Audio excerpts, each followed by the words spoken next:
Welcome everybody, this is Heroes and Brews with 30 Dudes. We are your friendly neighborhood Beeroes Ty and Kev. I did that in one breath. We're doing a fall lineup because what's starting this week? Well, not really started this week. You know, Gotham and Blacklist for me started 2 weeks ago. But Arrow, Flash, Supergirl, Legends of Tomorrow, Walking Dead starts October 22nd.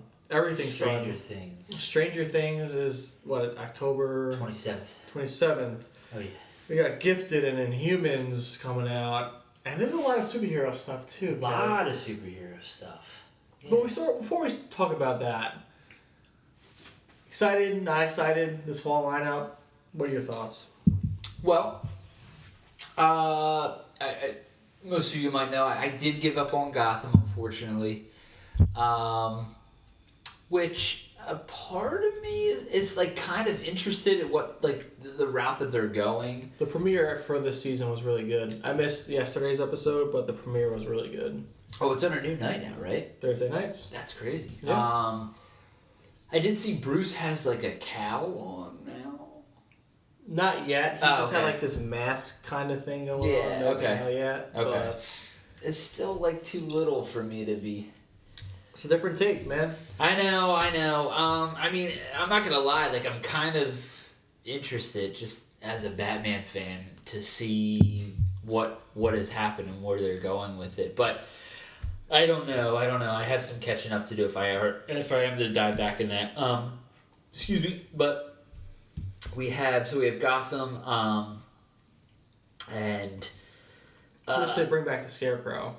Oh, they Do you do. remember they had Jonathan Crane as a younger Jonathan Crane? Yes. And his dad was experimenting. I think it was season 1. Could have been season 2. I think it was season 2. Yeah. Where his dad was experimenting and he got his son. Obviously I think Gordon and Harvey. I think they killed the father. I'm pretty sure. And then Jonathan Crane got exposed to a lot of the fear toxin. So now he's in Arkham, and he's all messed up on the fear toxin. So like, if you show him like a scarecrow-looking image, he like freaks out and gets afraid because he sees the scarecrow. Yeah. And then he becomes the scarecrow, which is really cool. Yeah. By the end of the episode, the premiere, and it's very. I think it's fun. It's kind of getting very gritty. Especially with like Penguin now taking the lead. I don't know if you want me to say anything. No, that's fine. Yeah. Yeah, but spoil away. He's taking over Gotham by ridding of crime unless you have a permit, and he's dishing out permits for crimes, and police officers can't do anything about any crimes if they have a permit. And obviously you see Jim Gordon have his gripes with that. And he's constantly getting in trouble by Harvey, who's now head of GCPD. Yeah. Because they gotta follow this because the mayor wants it, and crime's down to an all-time low in Gotham. And obviously you got Bruce, who's not standing for any crime, so he's going out doing his thing. Yeah. While Jim Gordon's like, you have this permit, but I don't care if it's still crime. It's neat. I like it a lot. It's been, I have to, like I said, I have to watch last night's episode, but Court said it was really good, so I'm excited for the season. Other than that, I mean, you know, as far as giving up, I did give up on Arrow, unfortunately, and I tried to start season 4 on Netflix, and I was like, season 5. I know, I might just jump into season 5. So how about that crossover though? Crisis on Earth X. Come on, did you see that poster? Yeah, that's pretty sick. Yo, I can't wait for that. That's pretty sick. Yeah, it's gonna be awesome. Now, Flash, I wasn't happy with the way Flash ended last season, I'm not going to lie. I know I'm starting this thing off very negative, and I'm sorry, but yeah, I mean, after the first season, I was so blown away, and the second season was still very good. Was still amazing, and it was one of my favorite shows, and then after the third season, I was just like, oh no, what's happening all of a sudden? And I can't say I'm like, oh my god, I can't wait, when's the Flash premiere? Because honestly, I don't even know when it premieres. October 12th, I think. Okay. Or 13th. And it just sucks. And like, I don't know. I mean, I'll definitely watch, and I'm hoping that they'll kind of make up for the issues that happened. I think they will. I heard there's a lot. I think they said they took a more like darker tone for the season last season, and they're gonna revert back to what they did in season 1 and 2. So it should be as good as the first 2 seasons, which I'm excited for. I didn't stop watching. I kept watching through Supergirl, Legends, Arrow, Flash, Gotham. I've stuck with it all. Yeah. I've enjoyed it all. Yes, you have. It's been a grind to watch all these shows, especially because I watched Blacklist, which is awesome. The 100, which is on CW. Riverdale, which is on CW. I love it all. Yeah. I enjoy it all. But there's the point where like I'm excited for all these TV shows, and like I said, there's Gifted and Humans, which I don't know if I could add more TV shows to my palette. But we came with the point like, at what point is it too much for all these superhero TV shows? Because if you think back when the Writers Guild went on strike and reality TV started popping up, and it was like all the rage, right? Which superheroes right now is all the rage. But then it was reality TV show after reality TV show after reality TV show. Yep. And then all you see on all these networks is reality TV shows across the whole thing, and only as few of the population watches it. Like, it's not even like good reality TV show anymore. Yeah. Are we going to get to that point with superhero stuff where we have all these TV shows within Marvel, DC?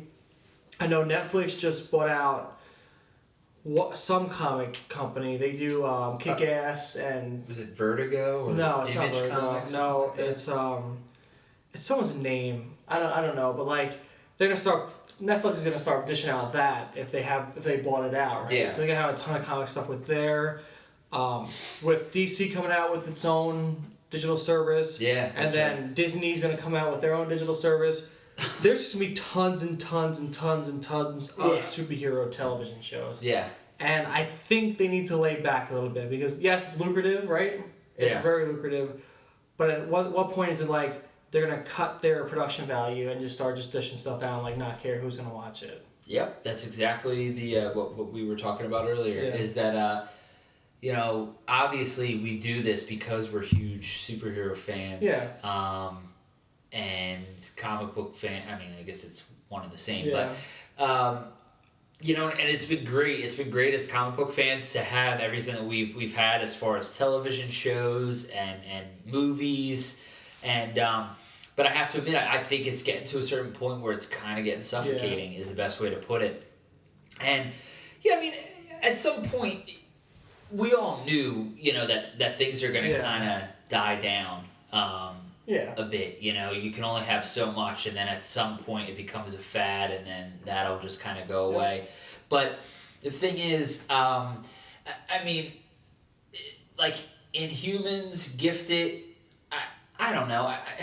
In Humans, I don't know much about them. It really doesn't do anything for me. I mean, I saw like the trailers and stuff. To me, it looks very goofy, very cheap looking. So my thing with that is if Marvel made that as a movie, I guarantee you would get a better like. Sure, it's on ABC. Yeah, like, it just I don't know. Gifted looks interesting, but it kind of looks like what we've already seen before. It's a bunch of kids with mutant abilities. I know it's like has ties with X-Men, but haven't we seen this already? I mean, you have that show Legion on FX. Like we've kind of seen that, and I get that with comics there are a lot of rich stories, and for producers and writers and directors, I mean, it is kind of a cash grab because you're like, there's already these stories written, and I can jump into this chest and just pick and choose, and they're already there for me, But I think like what you were saying is, I get that it's super popular, so of course because it's super popular, everybody wants to jump on that train for some money. Cash. Yeah, and it's. But is the product, is it a quality product? Or are they just trying to pump shit out just to try to make money on it because it's a popular thing? And my thing is, so I think CW got very lucky. They had Smallville, they had Birds of Prey earlier, and... Yeah, Birds of Prey, that was only one season of Birds of Prey. Yeah. So, like, they had their superhero stuff already, and I think they were lucky to establish themselves as that superhero network. But you gotta think, like, if you're doing stuff on ABC, what fans of superhero stuff is watching ABC? Well, because Disney owns ABC. Yes, but Disney owns Marvel. So it's just... But ABC has this distinct audience, especially when it was ABC Family. I don't know what it's called now. It has a different name. Freeform, like...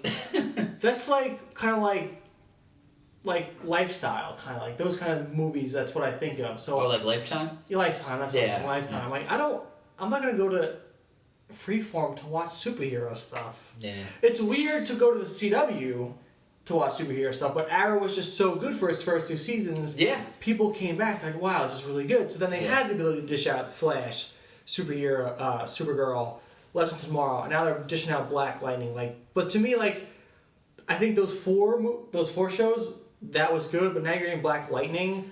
Now it's starting to push, like, okay, we got to tone it down. It's a lot. Because you already have a lot of stuff going on. You have, like, Martian Manhunter and Superman and Supergirl. You got John Constantine showing up in Arrow. You got, I'm trying to think who else. You got all the superheroes that are entwined in Legends of Tomorrow. There's so many heroes and villains from the DC universe on the CW right now. I think you have your platform, and leave it at that for right now. Yeah. If you want to cancel a show or end a show and bring a new one, I get it.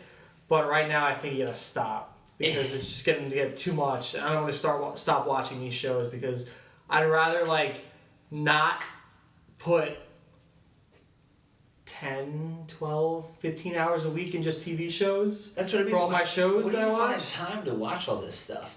And I get it. I mean, it's cool. You know, I think we talked about this before where people love shared universes. Yes, they do. Awesome. And it's very, we've never had this before in television. Yeah. And using superheroes to bring in a shared universe it's very easy. Yes. Because, it's established. If you look at comics, Superman is with Batman in some comics. Yeah. And,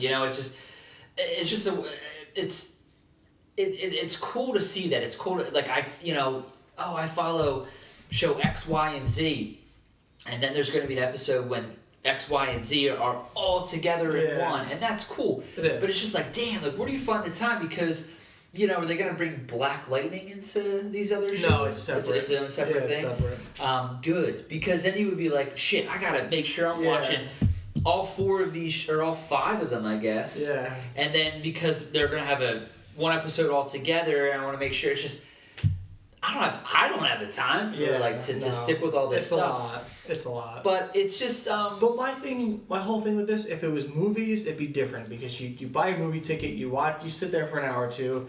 With TV shows, it's either half a season or a full season, which is 12 or 13 episodes to 24 episodes, and it's an hour an episode with 45 minutes runtime. An hour if you watch it live because you got commercials. And it's just a lot because, like I said, I watch 10 shows during the fall and the spring. That's 10 hours. 10 hours. Yeah. It's a lot of time. With work and everything else and doing your own thing. Sure. It's a lot of time to put into these shows. And I do it because I like the shows. I like the product. I enjoy it. But it's getting to a point where it's I want to see some of these shows that are coming out. I'm like, I don't have time for this. I don't want to do this. Again, I'm repeating myself, but I mean, obviously, we love this genre. Yeah. But I don't know. It's getting a little repetitive, a little stale, and I hate to say that. And I find myself when if I'm on Netflix or whatever, I'm looking for other types of shows. Yeah. Because I need to change it up, and I think it's good. I think you will get kind of run down watching the same kind of stuff all the time. See, but my thing is with Netflix, which I don't mind watching stuff on Netflix. They can put as much as they want on that. Yeah. But you do it at your own time. Yeah. They put everything out at once. Yeah. If you want to binge it in a day, you can binge it in a day. If you want to take it out over a few weeks, you can do it over a few weeks. I like that. Yeah. But for me, when I watch TV shows on the network, you have to watch it either live or DVR it because then it's not there anymore. Yeah. After 5 weeks or 6 weeks, then they cut off that first episode and they add the most recent. Yes. And then you have to wait till the season's over. So then you're kind of stuck. So that's why I'm I want to watch it now. I need to watch it now. I'm gonna watch it live or DVR and watch it later if I can't catch it when it airs. But it's hard. It's like a job. Yeah. It's literally like a job. If I could get paid to do that, it'd be awesome. I should get paid to watch TV. Yeah. but not that kind of TV. Yeah. It's just... So people sell stuff, that's what get paid to watch. I mean, sure, yeah, absolutely. But it's just, I feel as if, and I hate to say it, it's just, we're really getting, a lot of the super stuff thrown at me, thrown at us. Yeah. And not just you, Kev. Not just me. It's not all about you. It's not all about me. That was super selfish of me. But I did hear something before. Somebody had said, when will this die? When will this fade off? And it's just, when you throw it down people's throats, that's when it starts to die. Yeah. And I feel that's what it is, It's just, we're getting, I'm thinking, okay, so we got like a Thor movie coming out, then we got Justice League, and then next year, like Black Panther and Infinity War, and of course I'm going to go see these, but I don't know. I don't know if it's like getting too much. And maybe when it gets closer to these films coming out, maybe the excitement will come back. But right now, I just feel like it's overwhelming. A little bit. It's just getting too much. And on the other hand, it is expected because these things become successful, and like I said, directors, writers, producers see how successful they are and see dollar signs, and then just jump on and which hero can I grab now? And then what can I do? These obviously make a lot of money. I'm going to take this one right here and roll with this. But I don't know if I just think we're getting a little, it's getting claustrophobic with how much is thrown at us. But let us know your thoughts. Yeah. We want to know. Do you think it's too much? Are you enjoying everything? Do you want to see it all? Yeah, shit, maybe. Do you make time for everything? Let us know because I'm intrigued. I want to know. But as always, thank you for watching. We'll see you soon. Bye-bye.